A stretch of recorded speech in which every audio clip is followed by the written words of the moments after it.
सुशीला घरों में सफाई बर्तन का काम करती थी। पति रमेश रिक्शा चलाता था। सुशीला का बेटा वरुण अभी 6 साल का था, इसलिए सुशीला उसे उसकी दादी के पास छोड़कर जाती थी। पर एक दिन, सुशीला, कम से कम 1 महीना तो हमें गांव से लौटने में ही लग जाएगा। तब तक तुम वरुण को अपने साथ ही काम पर ले जाना। पीछे से जो है अकेला घर में छोड़ना ठीक नहीं है। सुशीला के पति रमेश और सास को कुछ जरूरी काम से गांव जाना था, इसलिए अगले दिन सुशीला अपने बेटे वरुण को अपने साथ ही काम पर ले गई। क्या बात है सुशीला, आज तू अपने बेटे को लेकर आई है? मालकिन, इसकी दादी और पापा जरूरी काम से गांव गए हुए हैं। वो 1 महीने बाद ही लौटेंगे, इसलिए अगर आप बुरा न मानो तो ये मेरे साथ ही काम पर आएगा। ये परेशान नहीं करेगा, बस चुपचाप बैठ जाएगा। ठीक है, पर ध्यान रहे तुम किसी भी सामान से छेड़छाड़ नहीं करना, ठीक है? यहाँ पर बहुत महंगे महंगे सामान रखे हुए हैं। वरुण बहुत ही सीधा साधा बच्चा था। वो चुपचाप अपनी माँ सुशीला के साथ काम पर जाता तो एक तरफ बैठ जाता। पर मालकिन का बेटा सागर बहुत ही शरारती था। वो जानबूझकर वरुण को तंग करने की फिराक में रहता था। आंटी, यहाँ पर जूस गिर गया है, जरा पोछा लगा दो। माँ छत की सफाई करने गई हैं। अच्छा, तो फिर तू लगा दे। तू भी तो नौकरानी का बेटा है, इसका मतलब तू भी तो हमारा नौकर ही हुआ ना। चल जल्दी से पोछा लगा। मुझे पोछा लगाना नहीं आता। मुझे मना करेगा? अभी मैं मम्मी से शिकायत कर दूंगा, फिर तेरी मम्मी को काम से निकाल देंगी मेरी मम्मी। हाँ नहीं नहीं, आंटी से शिकायत मत करना, मैं लगा रहा हूं। क्या हुआ सागर बेटा, वरुण ने क्या किया? मम्मी देखो ना, मैं अपने ग्लास में जूस लेकर जा रहा था, इसने मुझे टक्कर मार दी और कितना सारा जूस गिर गया।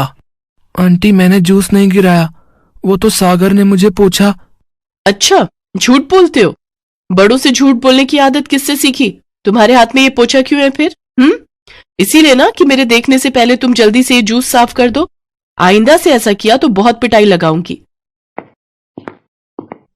माफ कर दो मालकिन, बच्चा है, इसकी तरफ से मैं माफी मांगती हूँ। अरे सागर बेटा, तुम तैयार नहीं हुए? पतंगे खरीदने चलना है ना? हाँ, मैं तो भूल ही गया, कल तो मकर संक्रांति है। मम्मी, हम तो टेरेस पर ढेर सारी पतंगे उड़ाएंगे। पापा, मुझे ना बहुत सारी बड़ी बड़ी और सुंदर पतंगे चाहिए, और मांझा भी अच्छा वाला। हाँ हाँ, ले लेना, मैंने तुम्हारे सारे दोस्तों को बुला लिया है। अच्छा ज्योति, मेरे भी कुछ फ्रेंड्स आएंगे तो उनके लिए अलग से तैयारी करनी है, कुछ खाने पीने का बना लेना। अरे, आप पहले मुझे बता देते। अब आपको पता है कि हमारा कुक तो गांव गया हुआ है, अब इतना सारा खाना कौन बनाएगा? कचौड़ी, पूड़ी, सब्जी, मीठे पकवान अकेले कैसे करूंगी मैं? तुम एक काम क्यों नहीं करती, तुम सुशीला को बोल दो, वो तुम्हारी हेल्प कर देगी। हाँ, ये ठीक रहेगा। सुशीला, एक काम कर, तू कल सुबह जल्दी आ जाना, फिर तेरे साथ मिलकर ही मैं सारा काम कर लूंगी। ठीक है मालकिन, मैं कल जल्दी आ जाऊंगी। कुछ देर बाद सुशीला काम निपटाकर घर जाने लगती है। रास्ते में वरुण को सड़क पर एक पतंग दिखाई देती है। वरुण उस पतंग को उठा लेता है। पतंग थोड़ी सी किनारे से फटी हुई थी। वरुण उस फटी हुई पतंग को देखकर उदास हो जाता है। माँ देखो, मुझे पतंग मिली। अरे ये तो फटी हुई है, अब मैं क्या करूं? माँ, मुझे भी कल मकर संक्रांति पर पतंग उड़ानी है। रुक, मैं तुझे सामने की दुकान से एक पतंग खरीद कर दे देती हूँ, चल मेरे साथ चल। भैया, वो छोटी वाली पतंग कितने की दी? माँ, मुझे छोटी वाली नहीं, वो बड़ी वाली लेनी है। भैया, वो बड़ी पतंग कितने की दी? वो बड़ी 100 रुपए की है। नहीं नहीं भैया, छोटी वाली बता दो कितने की है। 10 रुपए की है ये सबसे छोटी वाली। ठीक है, यही छोटी वाली दे दो भैया। सुशीला वरुण को छोटी पतंग खरीद कर दे देती है। वरुण पतंग लेकर बहुत खुश था। अगले दिन जब सुशीला वरुण के साथ काम पर जाती है तो वरुण अपनी पतंग साथ लेकर जाता है। सागर जब वरुण की पतंग देखता है तो बहुत तेज ठहाके लगाकर हंसता है। सागर के हाथ में बहुत सारी पतंगे और माझे की चरखी थी। इतनी छोटी पतंग, मेरे पास देख कितनी सुंदर और बड़ी बड़ी पतंगे हैं। सागर बेटा जाओ, तुम्हारे पापा छत पर बुला रहे हैं। तभी सागर के हाथ से कुछ पतंगे गिर जाती हैं। वरुण दौड़कर उन पतंगों को उठाने लगता है। तभी मालकिन उसे डांट देती है। ओए, क्या कर रहा है? नई पतंगे हाथ कैसे लगाई? पता है कितनी महंगी आई है? दूर हट, फाड़ देगा तू। सुशीला, ओ सुशीला, इसे पकड़ कर रख, अभी पतंगे फाड़ देता। आंटी मैं तो बस गिरी हुई पतंगे उठा रहा था। सब दिखाई देता है, आज तक इतनी महंगी पतंगे नहीं देखी ना। तूने सोचा यहाँ आकर पतंगों को उठाएगा तो मैं तुझे इनमें से कुछ पतंग दे दूंगी, पर ऐसा नहीं है। मुझे तेरी सब हरकत पता है। चल जा वहां जाकर बैठ। माफ करना मालकिन, गलती हो गई। वरुण बेटा, तू वहां आंगन में बैठ जा और कहीं मत जाना। वरुण रसोई में बैठ जाता है। सुशीला अपना काम करने लगती है। कुछ देर बाद सागर और पतंगे लेने नीचे आता है, पर उसकी बाकी की पतंगे गायब थी। मम्मी मम्मी, मेरी बाकी की पतंगे नहीं है, कहाँ रखी थी? यही पलंग पर ही तो रखी थी, कहाँ गई? रुक मैं देखती हूँ। सुशीला की मालकिन ज्योति हर तरफ पतंगे ढूंढती है, पर उसे पतंगे कहीं नहीं मिलती। तभी सागर की नजर वरुण पर जाती है। उसके हाथ में एक नई बड़ी पतंग थी। मम्मी वो देखो, वरुण जो पतंग उड़ा रहा है वो मेरी पतंग है। इसका मतलब वरुण ने बिना पूछे मेरी सारी पतंगें ले ली। मालकिन गुस्से में आ जाती है और वरुण को खूब खरी खोटी सुनाने लगती है। हाँ, ये तो वही पतंग है। इसका मतलब इसी ने पतंगे उठाई है। सुशीला, तेरे लड़के की इतनी हिम्मत कि पलंग के ऊपर से पतंगे उठाकर ले आया। तुम लोग सचमुच भरोसे के काबिल नहीं हो तो गरीब ही ना। तुमने अपने बेटे को चोरी करना सिखा रखा है। मैं इसी समय तुम्हें काम से निकाल रही हूं। मुझे ऐसे चोरों की कोई जरूरत नहीं है। सुशीला की आंखों में आंसू आ जाते हैं। वरुण भी डर के मारे सहम चुका था। वो रोने लगता है। वो कुछ कहना चाहता था, तभी सागर के पापा आ जाते हैं।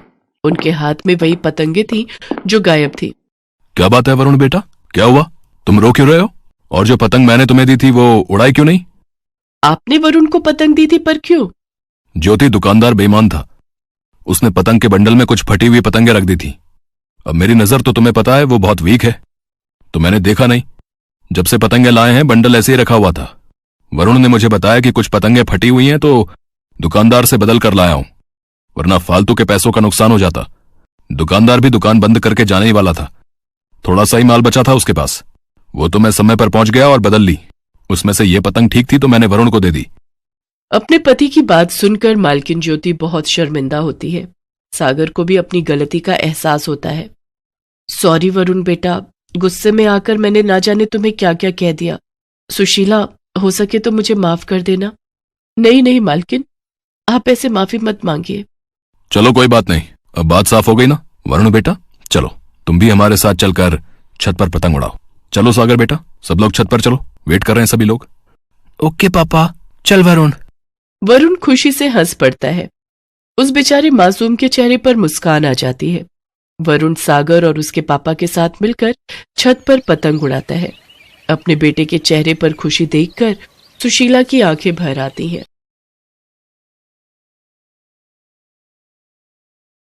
सुहानी और विपुल के माता पिता दोनों नहीं थे। वो अपने ताऊजी और ताईजी के साथ ही रहते थे। बिन माँ बाप के दोनों बच्चे बहुत ही कोमल स्वभाव के थे। उनकी ताई सुलोचना जो भी उन्हें खाने को देती वो चुपचाप खा लेते और कभी कोई जिद नहीं करते थे। चारू, रोहन लाओ, अपनी अपनी प्लेट का बचा हुआ खाना इधर दो।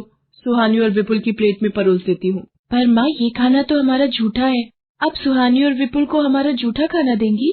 चुप, बिल्कुल चुप। तेरे बापू ने सुन लिया ना तो बवाल मचा देंगे।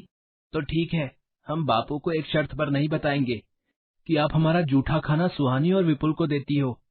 आप निकालो मेरे 50 रुपए। मेरे भी 50 रुपए हुए। तुम दोनों तो मेरे से भी 2 कदम आगे हो। आखिर आपके ही तो नक्शे कदम पर चल रहे हैं। ताई जी, मैंने छत का सारा झाड़ू पोछा कर दिया है, अब बस नीचे का रह गया है। कुछ खाने को दे दो ताई जी, विपुल को बहुत भूख लगी है। कितने भुक्खड़ हो तुम दोनों भाई बहन, जब देखो खाना दे दो खाना दे दो। ये ले, जा खिला दे अपने भाई को। सुलोचना सुहानी और विपुल को प्लेटों का बचा हुआ जूठा खाना खिलाती थी। इस बात से उनका ताऊ नवीन बिल्कुल अनजान था। एक दिन नवीन जब दुकान से आया। सुलोचना, आज वकील साहब आएंगे सुहानी और विपुल का साइन लेने, तो चाय नाश्ता पूछ लेना। हर बार ऐसे ही लौट जाते हैं। शायद आ गए हैं। नमस्ते वकील साहब। अरे, मैंने पहले ही बच्चों को बहुत अच्छे ढंग से तैयार कर दिया था। सुहानी, विपुल, आज वकील साहब ने आना है। उनके सामने बिल्कुल भी जुबान खोली या ये कहा कि मैं तुम्हारे साथ कैसा व्यवहार करती हूँ। उनके जाने के बाद तुम दोनों जानते हो फिर मैं तुम्हारे साथ कैसा व्यवहार करूंगी। सुलोचना कहाँ खो गई? कब से आवाजें दे रहा हूँ। वकील साहब कब से आए हुए हैं, उनके लिए चाय बना लाओ। नवीन जी, सुहानी, विपुल, ये दोनों बच्चों के 5-5 लाख रुपए। लाइए वकील साहब, मैं ठीक से गिन लेती हूँ। अच्छा नवीन जी, मैं चलता हूँ। बच्चों, फिर मिलना होगा। सुलोचना, तुम्हें ध्यान रखना है, ये 10 लाख रुपए बहुत ही संभाल कर रखने हैं।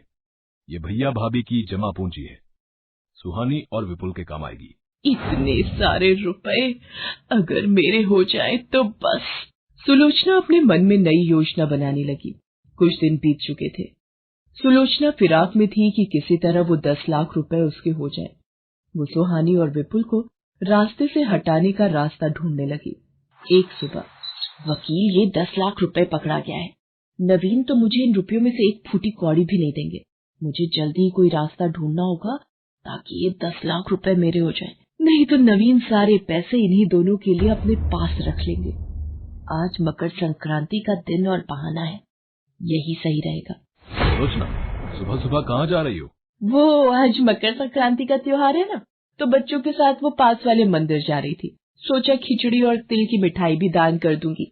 भैया भाभी को भी स्वर्ग में अच्छा लगेगा, उनके बच्चे मकर संक्रांति पर दान पुण्य कर रहे हैं। सुलोचना, तुम बच्चों का कितना ख्याल रखती हो।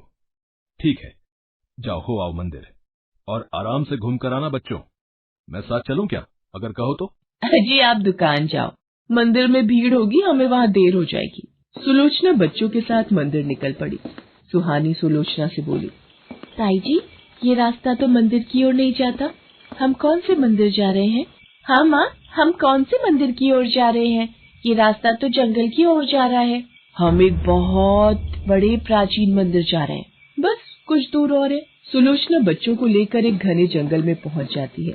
सुहानी, विपुल, तुम दोनों बच्चे इस पेड़ के नीचे आंखें बंद करके बैठ जाओ और हाथ जोड़कर भगवान का ध्यान करो। मैं जरा मंदिर देखूं, यही आसपास होगा, फिर तुम्हें वहाँ ले चलूंगी। आओ चारू, रोहन, तुम दोनों मेरे साथ। माँ, हम वापस घर की ओर क्यों आ गए? सुहानी और विपुल तो जंगल में ही रह गए।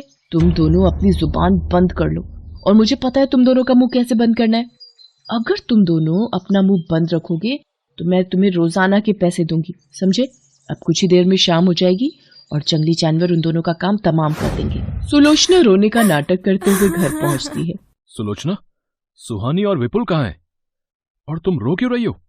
सुहानी और विपुल को मेरी आंखों के सामने से शेर उठाकर ले गया, मैं कुछ नहीं कर पाई।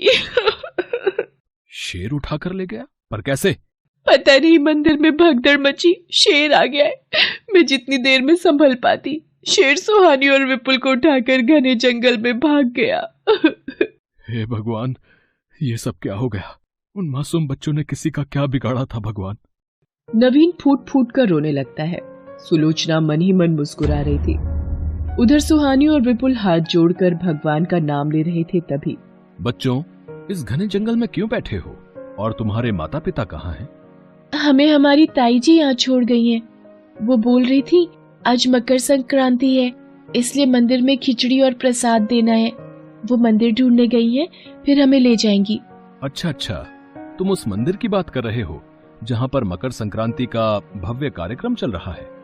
आओ, मैं तुम्हें उस मंदिर में ले चलता हूँ। तुम्हारी ताई जी वही हैं, उन्होंने मुझे तुम्हें लेने भेजा है। पर अंकल, हम आपके साथ कैसे जा सकते हैं? हम तो आपका नाम भी नहीं जानते। बच्चों, मेरा नाम भगवान है। तुम्हारी ताई जी का नाम सुलोचना है ना? हाँ अंकल, आप तो सचमुच हमारी ताई जी का नाम जानते हो।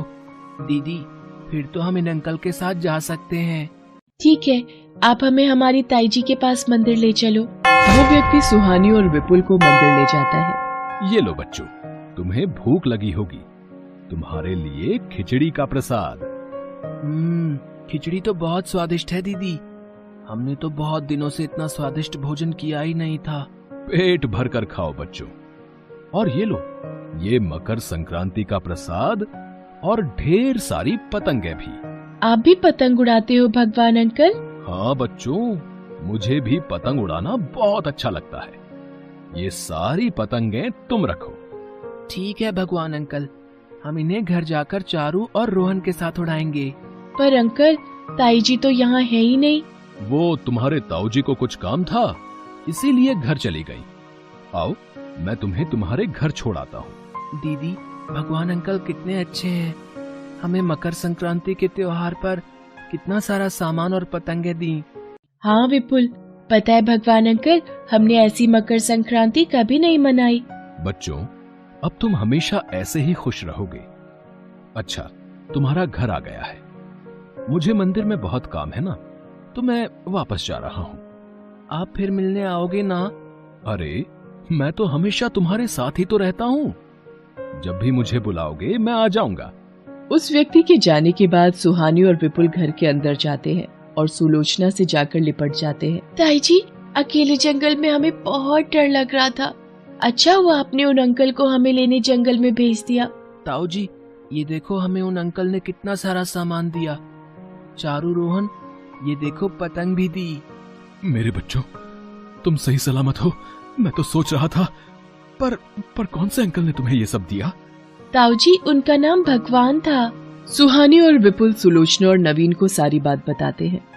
उनकी भोली भाली बातों को सुनकर सुलोचना की आंखों में उस वक्त पश्चाताप के आंसू अपने आप छलकने लगे। उसने सुहानी और विपुल को गले से लगा लिया और प्यार करने लगी।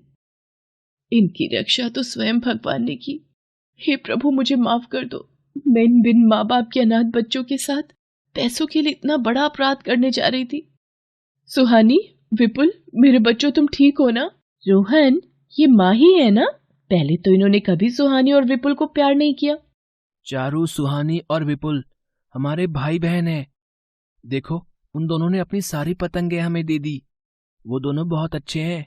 आज मकर संक्रांति है ना, तो आज मैं अपने हाथों से सबके लिए पूरी पकवान बनाऊंगी। चलो बच्चों, सब छत पर चलते हैं और पतंग उड़ाएंगे। कहते हैं भगवान सचमुच भूले भटकों को सही राह दिखाने जरूर आते हैं। उन्होंने सुलोचना की सोच को बदल दिया। उस दिन सुहानी और विपुल को भगवान की कृपा से मानो एक नया हंसता खेलता परिवार मिल गया था।